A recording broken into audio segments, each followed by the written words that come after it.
নমস্কার বন্ধুরা, মনীষার হেসেলে আপনাদের সবাইকে স্বাগত।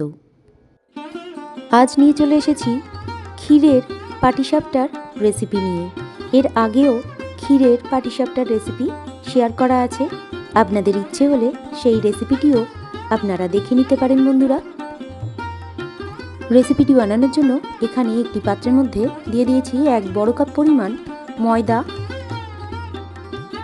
1 ছোট কাপ পরিমাণ আতপ চালের গুঁড়ো দিয়ে দিলাম, 1/2 কাপ পরিমাণ সুজি দিয়ে স্বাদ অনুযায়ী লবণ যুক্ত করলাম। এরপর সমস্ত উপকরণকে ভালো করে প্রথমে মিশিয়ে নিয়েছি। এরপর পাটিসাপটার ব্যাটারটাকে রেডি করে নেব। তার জন্য আগে থেকে ফুটিয়ে ঠান্ডা করে নেওয়া দুধ দিয়ে পাটিসাপটার ব্যাটারটাকে তৈরি করে নিয়েছি।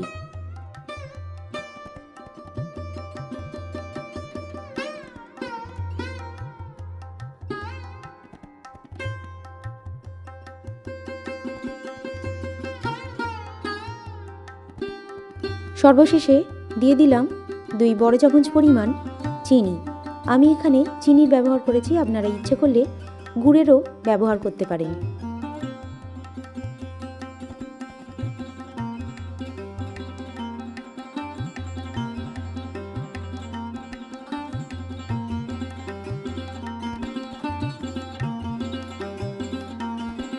ব্যাটারটাকে এভাবে তৈরি করে নেওয়ার পর ঢাকা দিয়ে দিলাম 8 ঘন্টার জন্য। এরপর ক্ষীরটাকে তৈরি করে নেব। তার জন্য একটি প্যানের মধ্যে দিয়ে দিলাম 1/2 লিটার পরিমাণ দুধ। দুধটাকে প্রথমে জাল দিয়ে নিয়েছি ভালো করে। এরপর দিয়ে দিলাম 2 বড় চামচ পরিমাণ মিল্ক পাউডার। মিল্ক পাউডারটাকে ভালো করে লিকুইড মিল্কের সাথে মিশিয়ে নিয়েছি।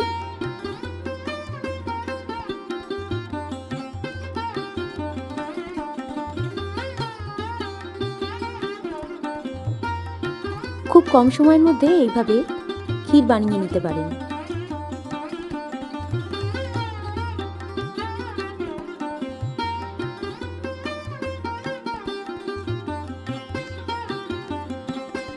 আর ক্ষীরটা মোটামুটি রেডি হয়ে আসলে দিয়ে দিলাম 1 চামচ পরিমাণ ঘি।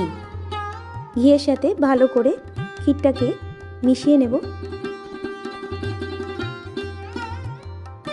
ক্ষীরটাকে তৈরি করে নেওয়ার পর ঠান্ডা হতে দেব। অল্প একটু ঠান্ডা হয়ে আসলেই এইভাবে ছোট ছোট টুকরো করে কেটে নিয়ে লম্বা করে গড়ে নিয়েছি। পাটিসাপটার ব্যাটারটাকে আবারও একটু ফেটিয়ে নিয়েছি।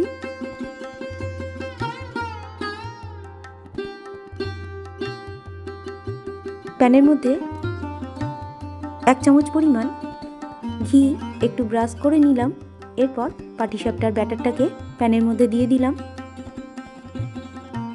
এরপর হালকা হাতে হাতাটাকে এইভাবে ঘুরিয়ে ঘুরিয়ে পাটিসাপটাটাকে তৈরি করে নিয়েছি।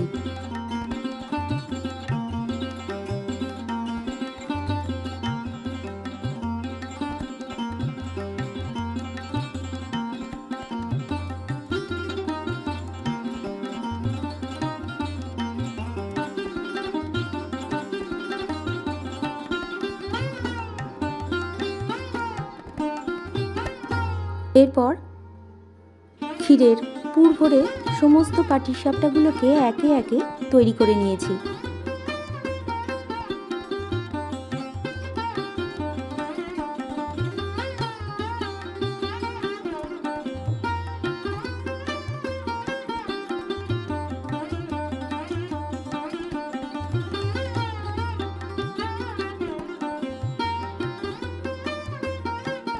তৈরি হয়ে গেল আজকের রেসিপি ক্ষীরের পাটিসাপটা। পরিবেশনের জন্য একেবারে প্রস্তুত। অন্যান্য রেসিপির মতো আজকের রেসিপিটি যদি আপনাদের ভালো লেগে থাকে বন্ধুরা, অবশ্যই আমার এই ছোট চ্যানেলকে এগিয়ে যেতে সাহায্য করবেন। লাইক করবেন, কমেন্ট করবেন, শেয়ার করবেন।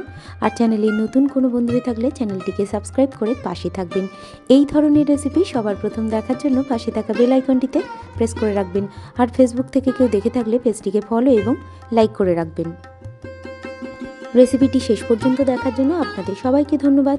সবাই ভালো থাকবেন, সুস্থ থাকবেন। আবার চলে আসবো নতুন কোনো রেসিপি নিয়ে।